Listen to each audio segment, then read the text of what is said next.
यह कोई साधारण किताब नहीं है जिसे आप चाय पीते हुए पढ़ लो और फिर भूल जाओ। यह किताब इंसान की उस भूख को छूती है जिसे हम अक्सर छुपाते हैं, नियंत्रण की भूख, ताकत की भूख और उस ज्ञान की भूख जो सामान्य लोगों को नहीं मिलता। आज हम बात करने वाले हैं the lesser key of Solomon by L MacGregor Mathers. यह किताब इंसान की उस गहरी जिज्ञासा को उजागर करती है जहां वह अदृश्य शक्तियों को नियंत्रित करके अपनी सीमाओं से परे जाना चाहता है। सदियों पुरानी यह रहस्यमयी पांडुलिपि आपको सीधे एक ऐसे संसार में ले जाती है जहां आध्यात्म, डर, शक्ति, प्रलोभन और मानसिक साहस सब एक साथ टकराते हैं। अब आप सोच रहे होंगे, क्या सच में कोई इंसान अदृश्य शक्तियों को बुला सकता है, या यह सिर्फ कहानियां हैं? यहीं ज्यादातर लोग फेल होते हैं। वे इसे या तो अंधविश्वास मानकर हंस देते हैं या फिर आंख बंद करके सच मान लेते हैं, जबकि यह किताब असल में इंसान के मन की शक्ति, उसके डर और नियंत्रण की उसकी इच्छा का आईना है। यहां सोलोमन सिर्फ एक राजा नहीं, बल्कि प्रतीक है उस बुद्धि का जो प्रकृति के गहरे नियमों को समझना चाहती है। किताब का मूल विचार जादू दिखाना नहीं है, बल्कि अनुशासन, प्रतीकवाद और मानसिक एकाग्रता की चरम सीमा को समझाना है। लेकिन यह बात सुनना अच्छा नहीं लगेगा। अगर आप सिर्फ रोमांच ढूंढ रहे हैं तो यह किताब आपके लिए नहीं है, क्योंकि इसमें हर प्रक्रिया कठिन है, हर नियम सख्त है और हर गलती का परिणाम खतरनाक बताया गया है। लेखक बार बार संकेत देता है कि शक्ति उन्हें मिलती है जो मानसिक रूप से स्थिर हों, जो लालच में अंधे न हों और जो नियमों को तोड़ने की मूर्खता न करें। यह सिर्फ अनुष्ठानों की किताब नहीं, यह मानसिक अनुशासन की परीक्षा है। किताब का पहला बड़ा हिस्सा आजगोशा कहलाता है, जहां 72 आत्माओं का वर्णन है। अब यहां रुकिए। ज्यादातर लोग यही सोचते हैं कि यह भाग दानवों को बुलाने की विधि सिखाता है, लेकिन असल में यह इंसान के अंदर मौजूद शक्तिशाली मानसिक रूपों का प्रतीकात्मक वर्णन भी माना जाता है। हर आत्मा एक इच्छा, एक डर, एक लालच या एक क्षमता का प्रतिनिधित्व करती है। यार, इसे ऐसे समझो जैसे आपके अंदर गुस्सा भी है, महत्वाकांक्षा भी, डर भी और चालाकी भी। अगर ये सब नियंत्रण में है तो आप मजबूत हैं। अगर ये आपको नियंत्रित करने लगें तो आप बर्बाद। यही लाइन आपको थोड़ा असहज करेगी, क्योंकि यह किताब बाहरी आत्माओं से पहले आपके अंदर के अंधेरे को सामने लाती है। हर आत्मा का एक सिजिल यानी प्रतीक चिन्ह दिया गया है। अब इसे सिर्फ चित्र मत समझना, ये प्रतीक ध्यान की भाषा है। जब साधक किसी प्रतीक पर ध्यान केंद्रित करता है तो वह अपने मन को एक बिंदु पर बांधना सीखता है। यह प्रक्रिया आसान नहीं है। यहां लोग वीडियो बंद कर देते हैं क्योंकि उन्हें लगता है कि बस मंत्र पढ़ने से सब हो जाएगा, पर नहीं। लेखक साफ संकेत देता है, बिना मानसिक शुद्धि, बिना धैर्य, बिना अभ्यास कुछ भी संभव नहीं। शक्ति का रास्ता हमेशा कठिन होता है और जो इसे शॉर्टकट से पाना चाहते हैं वे खुद को नुकसान पहुंचाते हैं। किताब बार बार सुरक्षा घेरे यानी प्रोटेक्टिव सर्कल की बात करती है। अब आप सोच रहे होंगे, क्या सच में जमीन पर गोला बनाकर कोई सुरक्षित हो सकता है? अगर इसे सतही तौर पर देखोगे तो जवाब होगा नहीं, लेकिन प्रतीकात्मक रूप से देखो तो यह गोला आपके मानसिक सीमाओं का प्रतिनिधित्व करता है। आप किन चीजों को अपने दिमाग में घुसने देते हो, किन विचारों को रोकते हो, यही आपका सुरक्षा घेरा है। ईमानदारी से बताइए, क्या आपके पास ऐसा कोई मानसिक घेरा है, या जो भी डर, जो भी नकारात्मक बात, जो भी सोशल मीडिया की बकवास है, सब आपके दिमाग में घुस जाती है? अगर हां, तो समझ लीजिए आप बिना सुरक्षा घेरे के खड़े हैं। लेखक एक जगह चेतावनी देता है, let the operator be pure in mind and body, for impure intentions invite ruin. सीधी सी बात है, लेकिन खतरनाक है। इसका मतलब है अगर इरादा गंदा है तो ज्ञान भी विनाश बन जाएगा। लेखक ये इसलिए कह रहा है क्योंकि शक्ति खुद में न अच्छी होती है न बुरी, वह उसे इस्तेमाल करने वाले पर निर्भर करती है। यह लाइन खतरनाक इसलिए है क्योंकि हम में से ज्यादातर लोग शक्ति तो चाहते हैं, लेकिन खुद को बदलना नहीं चाहते। अगर आपने अपने इरादों को साफ नहीं किया तो वही ताकत आपको अहंकारी, अकेला और मानसिक रूप से अस्थिर बना सकती है। अब यह किरदार नहीं है, यह आप हैं।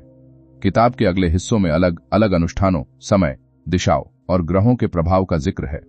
अब इसे अंधविश्वास कहकर टालना आसान है, लेकिन रुककर सोचिए, यह सब असल में अनुशासन सिखाने के तरीके हैं। जब आप किसी कार्य को विशेष समय पर विशेष तैयारी के साथ करते हैं तो आपका मन उस कार्य को गंभीरता से लेता है। यही कारण है कि सफल लोग रूटीन बनाते हैं, तैयारी करते हैं, मानसिक रूप से खुद को तैयार करते हैं। यह सिर्फ कहानी नहीं, यह आपकी आदत है। आप बिना तैयारी के बड़े काम करना चाहते हैं, फिर असफल होकर किस्मत को दोष देते हैं। यहीं ज्यादातर लोग फेल होते हैं। वे प्रक्रिया से भागते हैं, लेकिन परिणाम चाहते हैं। किताब साफ कहती है कि हर शक्ति के बदले जिम्मेदारी आती है। अगर साधक मानसिक रूप से डगमगा जाए तो वही प्रक्रिया उसके डर को बढ़ा देती है।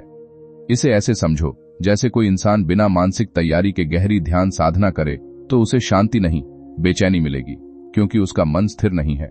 ईमानदारी से बताइए, क्या आप मानसिक रूप से इतने स्थिर हैं कि अपने डर का सामना कर सकें? Names have power.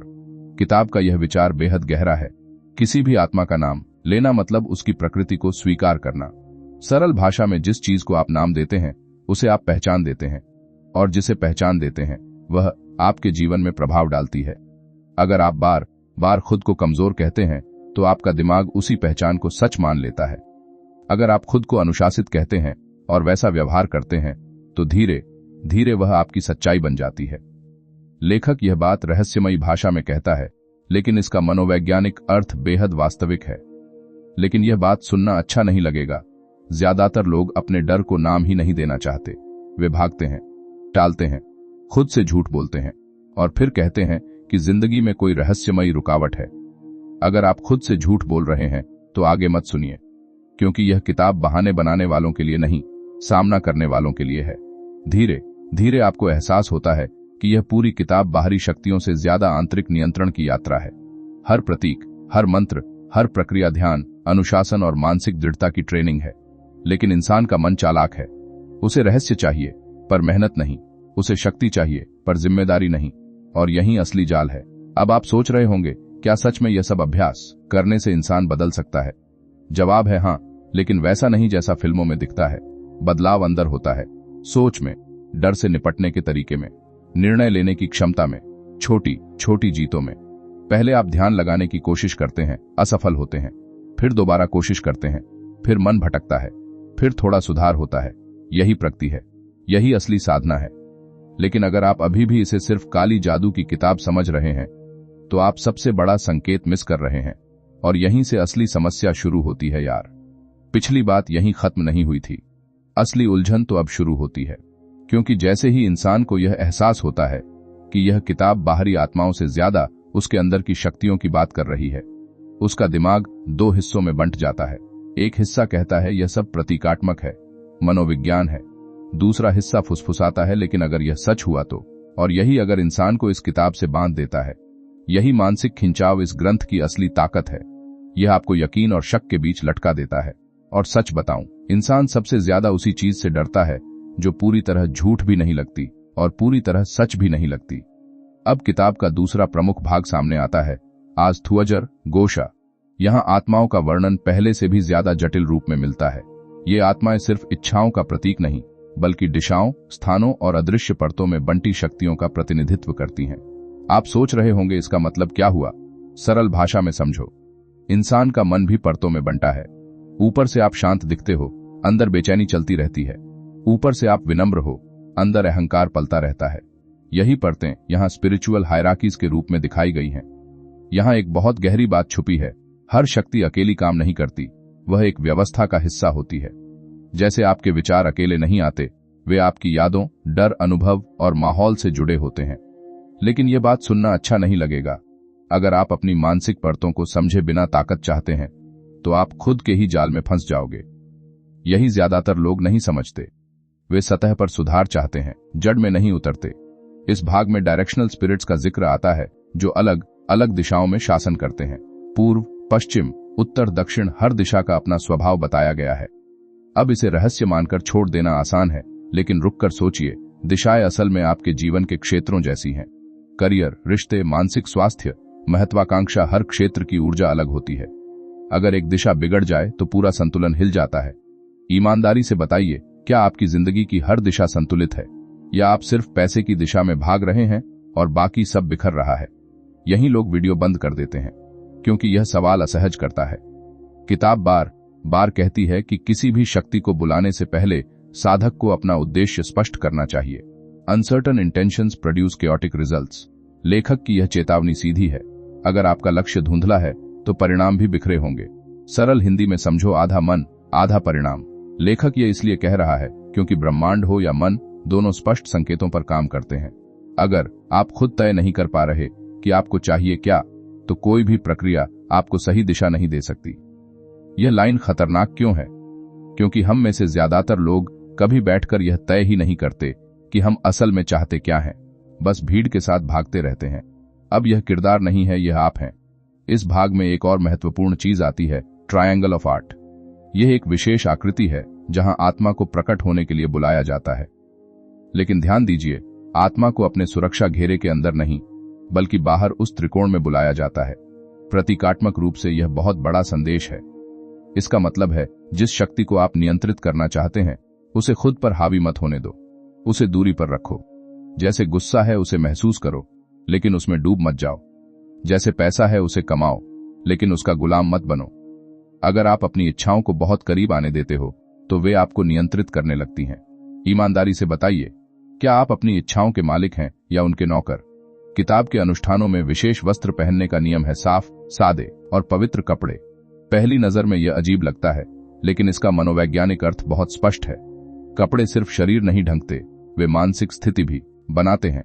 जैसे आप इंटरव्यू में जाते समय अच्छे कपड़े पहनते हो तो आत्मविश्वास बढ़ता है। जैसे खिलाड़ी अपनी जर्सी पहनकर अलग मानसिक अवस्था में आ जाता है। लेखक यह सिखा रहा है कि साधना एक मानसिक अवस्था है और हर छोटी तैयारी दिमाग को संकेत देती है, अब तुम सामान्य स्थिति में नहीं हो। लेकिन यह बात सुनना अच्छा नहीं लगेगा। आप बड़े परिणाम चाहते हैं, पर तैयारी के छोटे नियमों को बेकार समझते हैं।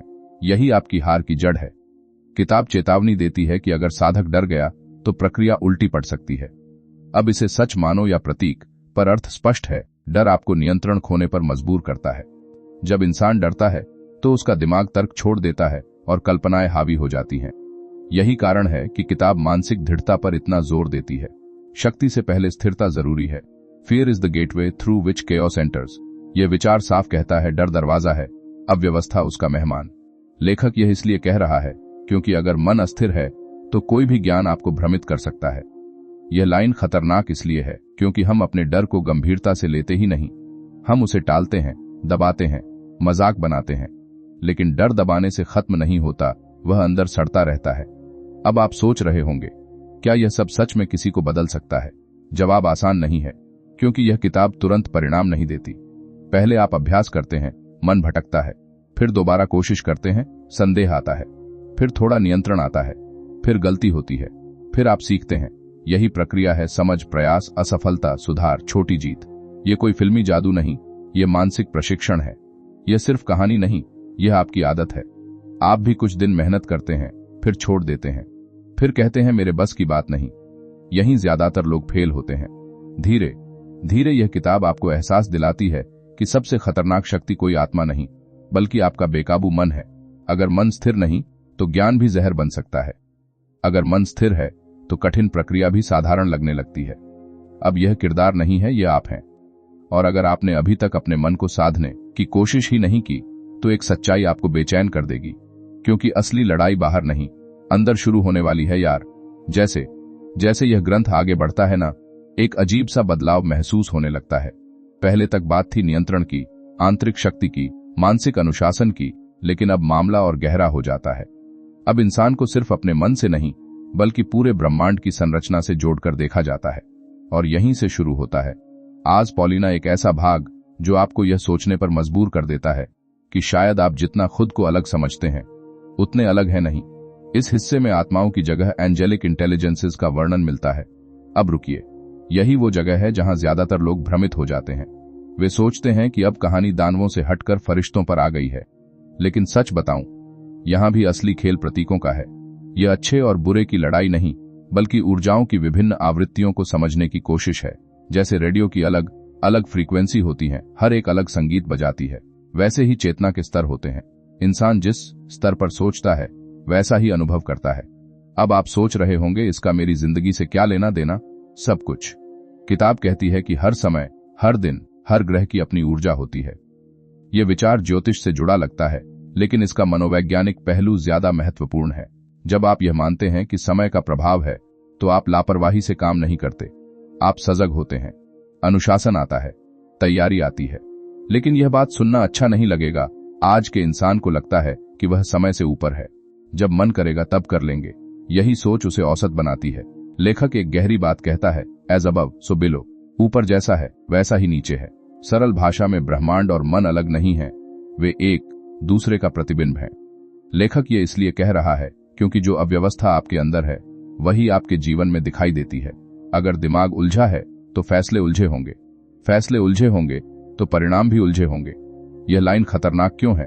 क्योंकि इसका मतलब है आपकी असफलता किस्मत नहीं, आपकी आंतरिक स्थिति का परिणाम है। अब यह किरदार नहीं है, ये आप हैं। किताब में समय को घंटों में बांटकर हर घंटे को एक विशेष शक्ति से जोड़ा गया है। अब इसे रहस्य समझकर छोड़ देना आसान है, लेकिन सोचिए, यह आपको समय की कीमत सिखाने का तरीका भी हो सकता है। हर घंटा अलग महत्व रखता है, हर पल की अपनी ऊर्जा है। लेकिन हम क्या करते हैं? घंटों मोबाइल पर स्क्रॉल करते हैं, फिर कहते हैं समय नहीं मिलता। ईमानदारी से बताइए, क्या आपने समय का सम्मान किया है? यही लोग वीडियो बंद कर देते हैं, क्योंकि सच्चाई चुभती है। इस भाग में स्वर्गीय शक्तियों के नाम, उनके प्रतीक और उनके आह्वान की विधियां दी गई हैं। लेकिन असली संदेश बहुत सीधा है। अगर आप किसी उच्च स्तर की चेतना से जुड़ना चाहते हैं, तो आपको अपनी सोच का स्तर ऊपर उठाना होगा। गंदे विचारों के साथ शुद्ध अनुभव नहीं मिलते। जैसे गंदे पानी में साफ प्रतिबिंब नहीं दिखता। लेखक यह समझाना चाहता है कि चेतना की गुणवत्ता ही अनुभव की गुणवत्ता तय करती है।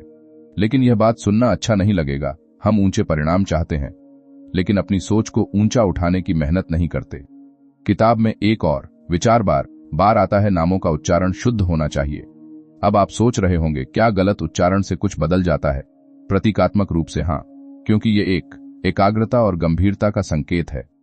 अगर आप किसी चीज को आधे मन से करते हैं, तो आपका दिमाग उसे प्राथमिकता नहीं देता। आधा ध्यान बराबर आधा परिणाम। यह सिर्फ कहानी नहीं, यह आपकी आदत है। आप भी कितने काम आधे मन से करते हैं? जिम ज्वाइन करते हैं, जाते नहीं। किताब खरीदते हैं, पढ़ते नहीं। लक्ष्य बनाते हैं, निभाते नहीं। फिर कहते हैं मेरी किस्मत खराब है। लेखक चेतावनी देता है, purity of voice reflects purity of intent. आवाज की शुद्धता इरादे की शुद्धता दिखाती है। वह यह इसलिए कह रहा है क्योंकि जब इंसान सच्चा होता है तो उसके शब्दों में स्थिरता होती है, और जब मन में झूठ होता है तो आवाज भी कांपती है। यह लाइन खतरनाक इसलिए है क्योंकि यह आपको अपने ही झूठ से सामना करवाती है। ईमानदारी से बताइए, क्या आपकी आवाज में आत्मविश्वास है या अंदर कहीं डर छुपा है? धीरे धीरे किताब आपको एक गहरी सच्चाई के करीब ले जाती है। इंसान ब्रह्मांड से अलग नहीं है। उसका मन, उसकी ऊर्जा, उसका समय सब एक बड़ी व्यवस्था का हिस्सा है। अगर वह इस व्यवस्था के नियमों को समझ ले तो जीवन में संतुलन आ सकता है। लेकिन अगर वह खुद को सबसे ऊपर समझने की गलती करे तो वही ज्ञान उसके अहंकार को बढ़ा देता है। यहीं ज्यादातर लोग फेल होते हैं। ज्ञान मिलते ही विनम्रता नहीं, अहंकार बढ़ता है। थोड़ा सा समझ आते ही इंसान खुद को सबसे समझदार मानने लगता है, और यहीं से पतन शुरू होता है। किताब आपको बार बार जमीन पर रखती है। वह कहती है, तुम नियंत्रक नहीं, सहभागी हो। यह विचार सुनने में साधारण लगता है, पर है बहुत गहरा, क्योंकि इंसान हमेशा नियंत्रण चाहता है। वह स्वीकार नहीं करना चाहता कि कुछ शक्तियां उससे बड़ी हैं। लेकिन सच्चाई से भागने से सच्चाई बदलती नहीं। अब आप सोच रहे होंगे, अगर यह सब इतना प्रतीकात्मक है तो लोग इसे इतना रहस्यमयी क्यों मानते हैं? क्योंकि इंसान को रहस्य पसंद है, जिम्मेदारी नहीं। अगर सब कुछ जादू है तो मेहनत की जरूरत नहीं। अगर सब कुछ भाग्य है तो अनुशासन की जरूरत नहीं। यह सोच खतरनाक है, बहुत खतरनाक, क्योंकि यह आपको निष्क्रिय बना देती है। धीरे धीरे किताब यह एहसास करवाती है कि असली साधना किसी आत्मा को बुलाना नहीं, बल्कि अपने समय, विचार और ऊर्जा को संतुलित करना है। पहले आप कोशिश करते हैं समय पर उठने की, असफल होते हैं। फिर कोशिश करते हैं ध्यान लगाने की, मन भटकता है। फिर सुधार होता है, फिर छोटी जीत मिलती है। यही प्रगति है, यही असली जादू है। लेकिन अगर आप अभी भी किसी चमत्कार की उम्मीद कर रहे हैं तो एक सच्चाई आपको बेचैन कर देगी, क्योंकि ब्रह्मांड आपकी इच्छाओं से नहीं, आपके स्तर से प्रतिक्रिया देता है। और अगर स्तर नहीं बदला तो कुछ भी नहीं बदलेगा। अब कहानी एक और अजीब मोड़ लेती है। यहां तक आते आते तुम्हें शायद लगने लगा होगा कि यह पूरा ग्रंथ सिर्फ मनोवैज्ञानिक प्रतीकों का खेल है, कि सारी आत्माएं, सारी शक्तियां, सारे अनुष्ठान बस मानसिक अनुशासन समझाने के तरीके हैं। लेकिन यहीं दिमाग फिर से हिल जाता है, क्योंकि अगला भाग आज ऑलमेडल इतना रहस्यमयी, इतना अलग और इतना सूक्ष्म है कि तुम चाहकर भी इसे सिर्फ रूपक कहकर टाल नहीं पाते। यह हिस्सा मोम की एक विशेष पट्टी ऑलमेडल बनाने की प्रक्रिया बताता है, जिस पर दिव्य शक्तियों से संपर्क किया जाता है। अब सुनने में यह किसी प्राचीन जादुई यंत्र जैसा लगता है, लेकिन ठहरो, जरा गहराई से समझो। यह ऑलमेडल असल में एक माध्यम है इंसान और ऊंची चेतना के बीच का पुल। हर यंत्र, हर संरचना, हर प्रतीक यहां ध्यान की गहराई बढ़ाने का साधन है। लेखक यह बताना चाहता है कि अगर तुम्हें सूक्ष्म अनुभव चाहिए तो तुम्हें सूक्ष्म तैयारी करनी पड़ेगी। लेकिन यह बात सुनना अच्छा नहीं लगेगा। तुम गहरी समझ चाहते हो पर सतही मेहनत करते हो। यहीं ज्यादातर लोग फेल होते हैं। किताब कहती है कि ऑलमेडल को बनाने में सटीकता जरूरी है, माप, आकृति, दिशा सब कुछ निर्धारित है। अब तुम सोच सकते हो कि इतनी बारीकी क्यों? क्या सच में कुछ मिलीमीटर से फर्क पड़ता है? प्रतीकात्मक रूप से हाँ, क्योंकि यह तुम्हारे मन को लापरवाही से बाहर निकालता है। जब तुम किसी काम को सटीकता से करते हो तो तुम्हारा दिमाग भी अनुशासित होता है। यही कारण है कि लेखक हर छोटी गलती को गंभीर मानता है।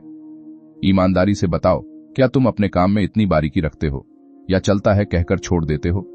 चलता है मानसिकता कभी असाधारण परिणाम नहीं देती।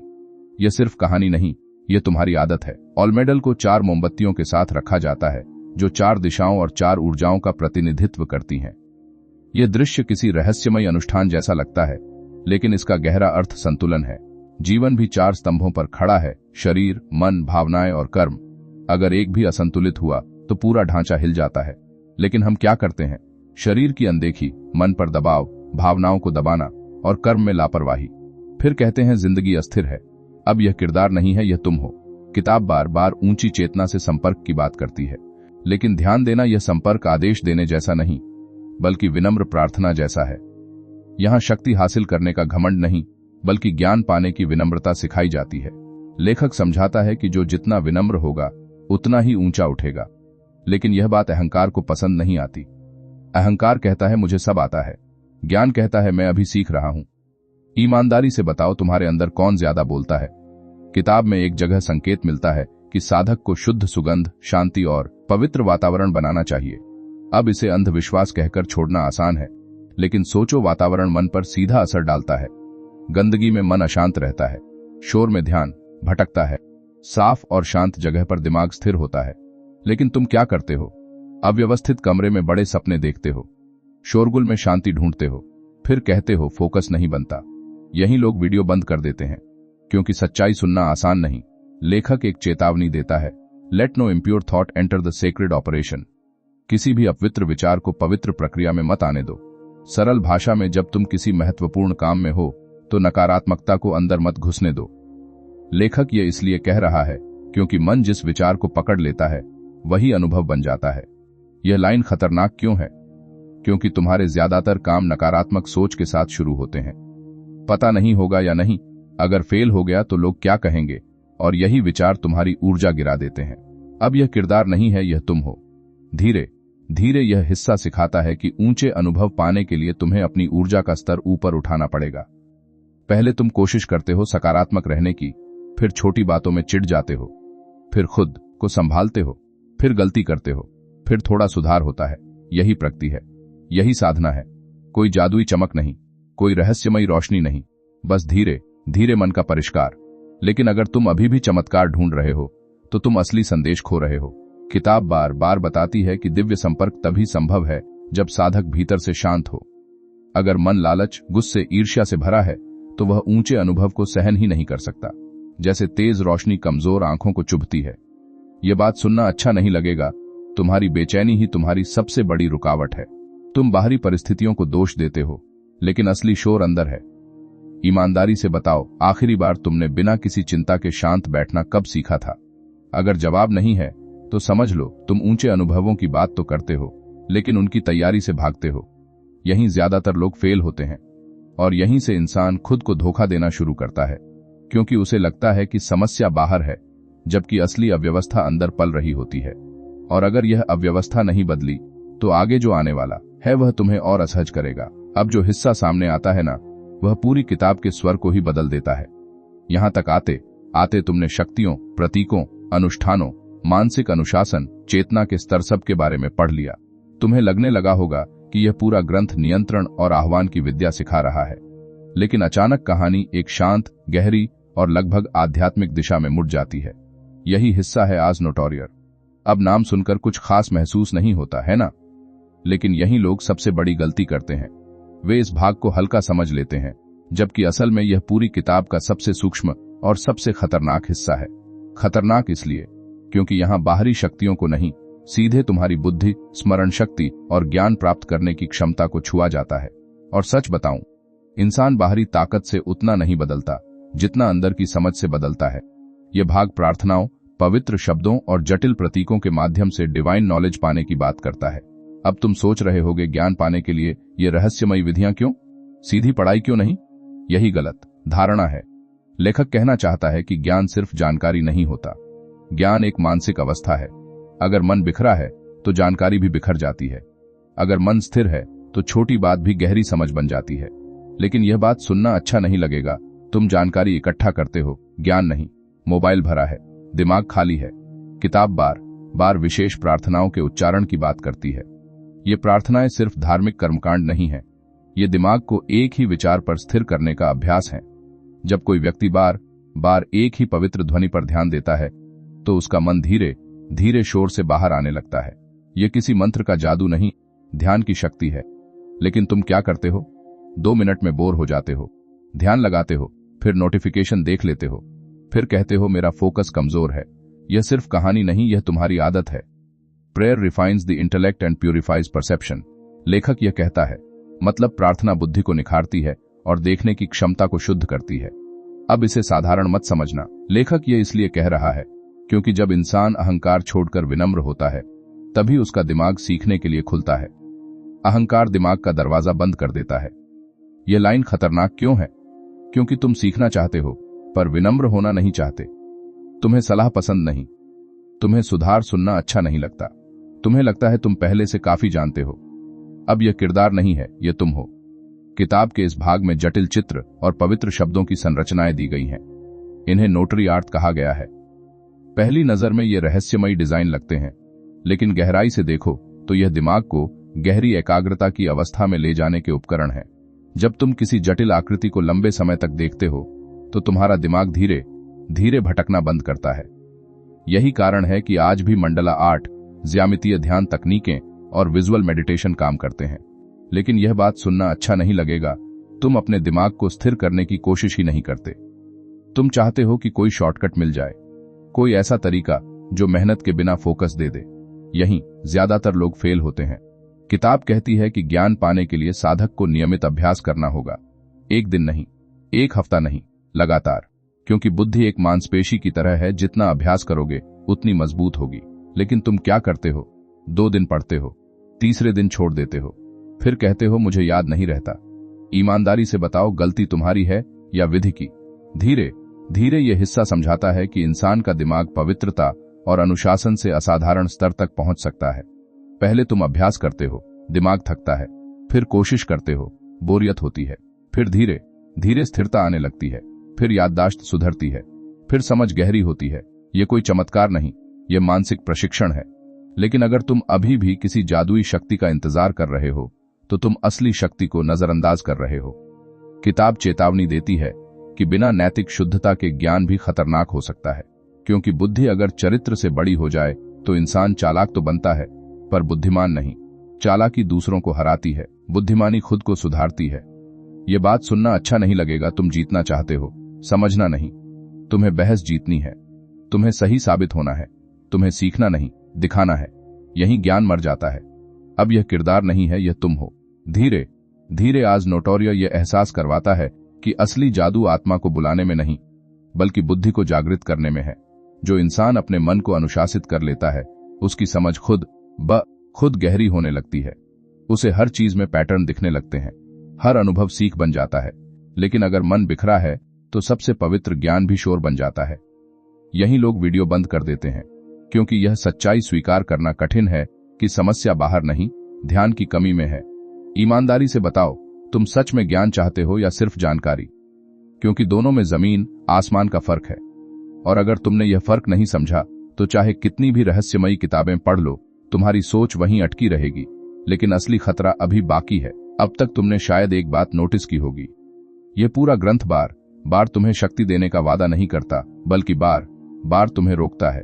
हर अगले कदम से पहले चेतावनी देता है, हर प्रक्रिया से पहले शुद्धि की बात करता है। जैसे कोई तुम्हें खतरनाक मशीन चलाने से पहले बार बार ट्रेनिंग दे रहा हो। और सच बताऊं, यही हिस्सा ज्यादातर लोग नजरअंदाज कर देते हैं, तैयारी। अब यहां से ग्रंथ एक अलग गंभीरता पकड़ लेता है। यहां अनुष्ठानों से ज्यादा जोर है साधक की शुद्धि पर। शरीर की शुद्धि, मन की शुद्धि, इरादों की शुद्धि, वातावरण की शुद्धि, क्योंकि लेखक समझता है कि बिना तैयारी के शक्ति मिलना वरदान नहीं, अभिशाप बन सकता है। लेकिन यह बात सुनना अच्छा नहीं लगेगा। तुम परिणाम चाहते हो पर तैयारी से भागते हो।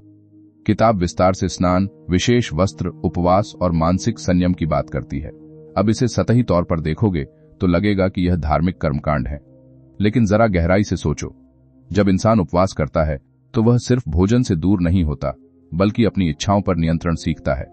जब वह स्नान और स्वच्छ वस्त्र पहनता है तो वह अपने दिमाग को संकेत देता है, अब मैं एक विशेष कार्य के लिए तैयार हूं। यह मनोवैज्ञानिक तैयारी है, जैसे खिलाड़ी मैच से पहले वार्म अप करता है, जैसे सैनिक युद्ध से पहले ट्रेनिंग करता है, जैसे सर्जन ऑपरेशन से पहले हाथों को बार बार साफ करता है। लेकिन तुम क्या करते हो?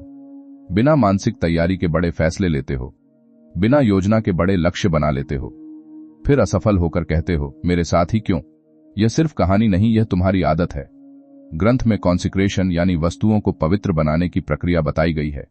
छड़ी, तलवार, पेंटाकल, पात्र, हर वस्तु को विशेष मंत्रों से अभिमंत्रित किया जाता है।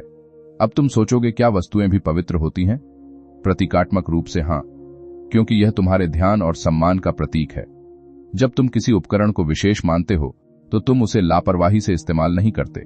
लेकिन यह बात सुनना अच्छा नहीं लगेगा, तुम अपने ही औजारों की इज्जत नहीं करते। तुम्हारी किताबें धूल खाती हैं, तुम्हारा काम करने का स्थान बिखरा रहता है, तुम्हारा समय बेकार चीजों में खर्च होता है, फिर कहते हो फोकस नहीं बनता। ईमानदारी से बताओ, क्या तुमने कभी अपने काम के साधनों को सम्मान दिया है? Respect for tools reflects respect for purpose. यह विचार साफ संकेत देता है, जिस काम को तुम महत्व देते हो उसके साधनों का भी सम्मान करते हो। लेखक ये इसलिए कह रहा है क्योंकि अनुशासन छोटी आदतों से बनता है और छोटी आदतें ही बड़े परिणाम तय करती हैं। यह लाइन खतरनाक क्यों है? क्योंकि तुम बड़े सपने देखते हो लेकिन छोटी आदतें सुधारना नहीं चाहते। अब यह किरदार नहीं है, यह तुम हो। ग्रंथ बार बार कहता है कि साधक को अकेले अभ्यास करना चाहिए, भीड़ से दूर, शोर से दूर, क्योंकि गहरी साधना अकेलेपन में ही संभव है। लेकिन इंसान अकेलेपन से डरता है, उसे शोर चाहिए, मनोरंजन चाहिए, ध्यान भटकाने वाली चीजें चाहिए। क्यों? क्योंकि शांति में इंसान को अपनी ही आवाज सुनाई देती है और ज्यादातर लोग अपनी सच्चाई सुनना नहीं चाहते। यही लोग वीडियो बंद कर देते हैं। किताब चेतावनी देती है कि अगर साधक मानसिक रूप से अस्थिर है तो अनुष्ठान शुरू ही नहीं करना चाहिए। यह बात बेहद गहरी है। इसका मतलब है जब मन बिखरा हो तब बड़े निर्णय मत लो, जब भावनाएं उफान पर हों तब गंभीर कदम मत उठाओ। लेकिन तुम क्या करते हो? गुस्से में फैसले लेते हो, उत्साह में वादे कर देते हो, डर में मौके छोड़ देते हो, फिर कहते हो किस्मत खराब थी। यह किस्मत नहीं, मानसिक अस्थिरता है। धीरे धीरे यह हिस्सा सिखाता है कि शक्ति से पहले संतुलन जरूरी है। पहले तुम खुद को अनुशासित करते हो, फिर छोटी छोटी आदतें बदलते हो, फिर ध्यान केंद्रित करना सीखते हो, फिर भावनाओं को संभालना सीखते हो। यही प्रगति है, कोई चमत्कार नहीं, कोई रहस्यमयी चमक नहीं, बस धीरे धीरे खुद पर नियंत्रण। लेकिन अगर तुम अभी भी सोच रहे हो कि बिना तैयारी के सफलता मिल सकती है तो यह सोच सबसे बड़ा भ्रम है। ग्रंथ कहता है कि पवित्रता सिर्फ बाहरी नहीं, आंतरिक भी होनी चाहिए। अगर मन लालच, बदले और अहंकार से भरा है तो कोई भी पवित्र प्रक्रिया काम नहीं करेगी, क्योंकि बाहरी नियम अंदर की अव्यवस्था को नहीं छुपा सकते। यह बात सुनना अच्छा नहीं लगेगा। तुम दिखावे में सुधार करते हो, असल में नहीं। तुम बाहर से शांत दिखते हो, अंदर गुस्सा पलता है। तुम बाहर से विनम्र दिखते हो, अंदर अहंकार बैठा है। ईमानदारी से बताओ, तुम असल में कौन हो? अब यह किरदार नहीं है, यह तुम हो। धीरे धीरे समझ आता है कि यह पूरा ग्रंथ एक मानसिक परीक्षा है। अगर इंसान तैयारी से भागेगा तो वह आगे बढ़ने के लायक ही नहीं रहेगा। जैसे बिना नींव के इमारत खड़ी नहीं हो सकती, वैसे बिना अनुशासन के शक्ति नहीं मिल सकती। लेकिन इंसान की सबसे बड़ी समस्या क्या है? उसे शुरुआत पसंद है, तैयारी नहीं। उसे परिणाम पसंद है, प्रक्रिया नहीं। और यहीं ज्यादातर लोग फेल होते हैं। अगर तुमने अभी तक अपनी नींव मजबूत नहीं की तो आगे जो ज्ञान आने वाला है वह तुम्हें मजबूत नहीं और ज्यादा भ्रमित कर सकता है, क्योंकि बिना स्थिर मन के हर शक्ति बोझ बन जाती है। और असली परीक्षा अभी बाकी है। अब यहां से बात और ज्यादा सीधी और ज्यादा खतरनाक हो जाती है। अभी तक तुम तैयारी, शुद्धि, अनुशासन, मानसिक संतुलन, इन सब बातों से गुजर चुके हो। अब ग्रंथ उस मोड़ पर पहुंचता है जहां साधक और शक्ति आमने सामने खड़े होते हैं। कोई पर्दा नहीं, कोई प्रतीकात्मक दूरी नहीं, सीधा सामना। और सच बताऊं, यही वह क्षण है जहां इंसान का असली चरित्र बाहर आता है। ग्रंथ बार बार एक ही बात दोहराता है। जब साधक सुरक्षा घेरे के अंदर खड़ा होता है और शक्ति को ट्रायंगल ऑफ आर्ट में बुलाता है, तब उसे डरना नहीं चाहिए, क्योंकि डरते ही नियंत्रण खत्म हो जाता है। यह बात सिर्फ अनुष्ठान तक सीमित नहीं है। जीवन में भी जब तुम किसी चुनौती का सामना करते हो तो तुम्हारा आत्मविश्वास ही तुम्हारा सुरक्षा घेरा होता है। जैसे ही डर अंदर घुसता है, निर्णय लेने की क्षमता कम हो जाती है।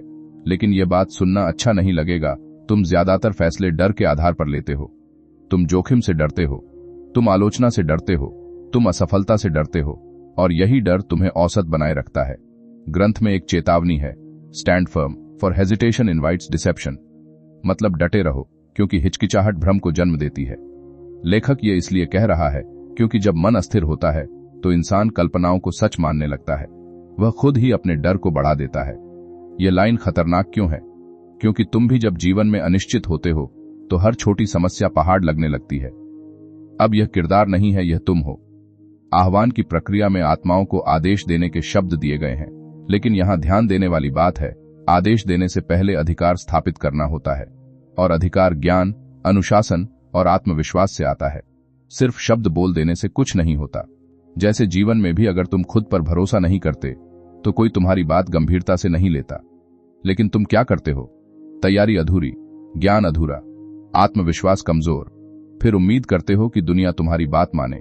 यहीं ज्यादातर लोग फेल होते हैं। ग्रंथ बताता है कि कई बार शक्तियां भ्रम पैदा करती हैं, झूठे दृश्य दिखाती हैं, आवाजें बदलती हैं ताकि साधक का ध्यान भटके। अब इसे प्रतीक की तरह देखो।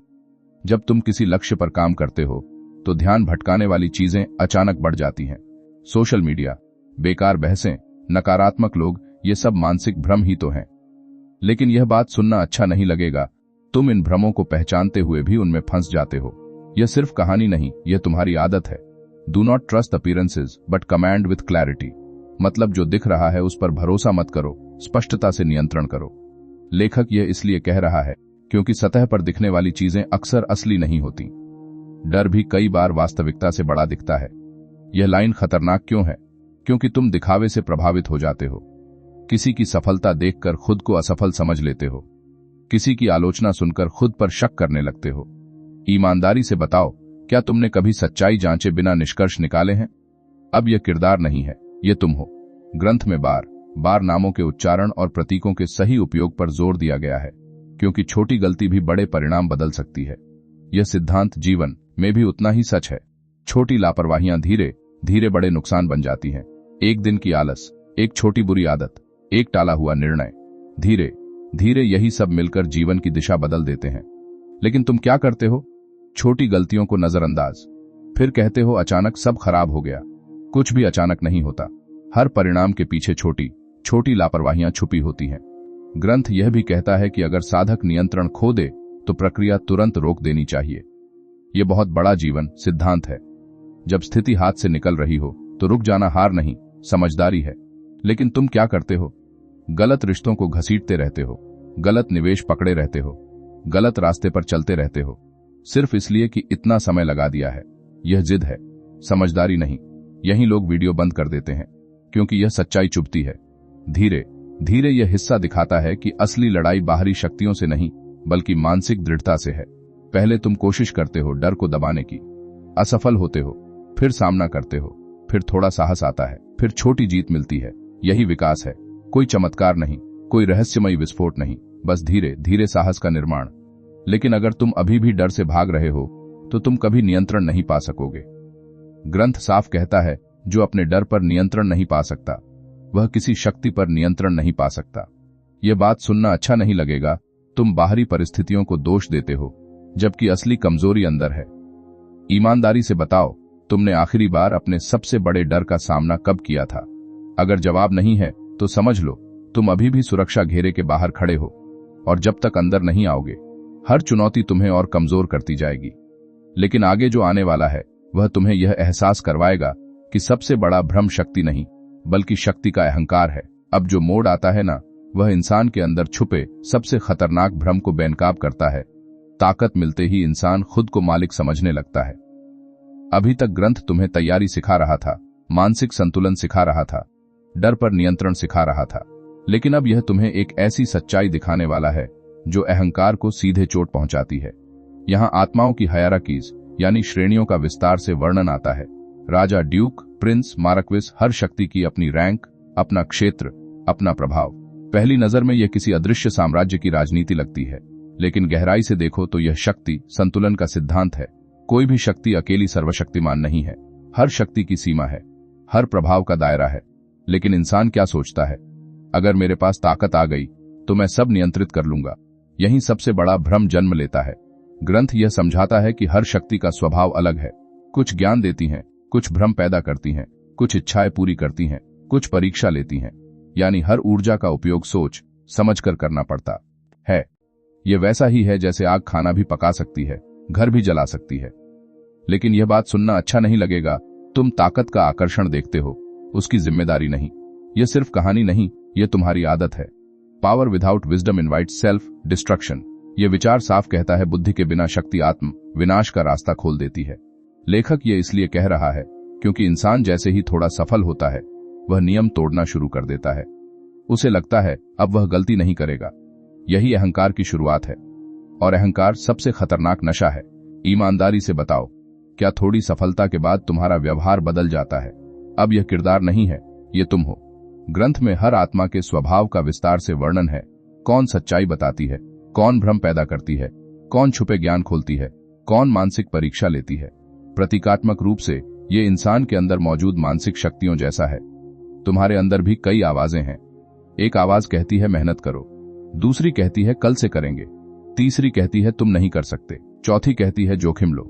अब सवाल यह नहीं कि आवाजें हैं या नहीं, सवाल यह है तुम किसकी सुनते हो। यहीं ज्यादातर लोग फेल होते हैं। वे अपनी सबसे कमजोर आवाज के आगे झुक जाते हैं। ग्रंथ चेतावनी देता है कि कुछ शक्तियां धोखा देती हैं। वे वादा कुछ करती हैं, परिणाम कुछ और देती हैं। अब इसे प्रतीक की तरह देखो। जीवन में भी कई आकर्षक रास्ते दिखते हैं, जल्दी पैसा, आसान सफलता, बिना मेहनत की उपलब्धि। लेकिन बाद में वही रास्ते सबसे भारी कीमत वसूलते हैं। लेकिन यह बात सुनना अच्छा नहीं लगेगा। तुम शॉर्टकट से आकर्षित हो जाते हो। तुम लंबा रास्ता देखकर थक जाते हो। तुम तुरंत परिणाम चाहते हो। तुम्हें धैर्य भारी लगता है।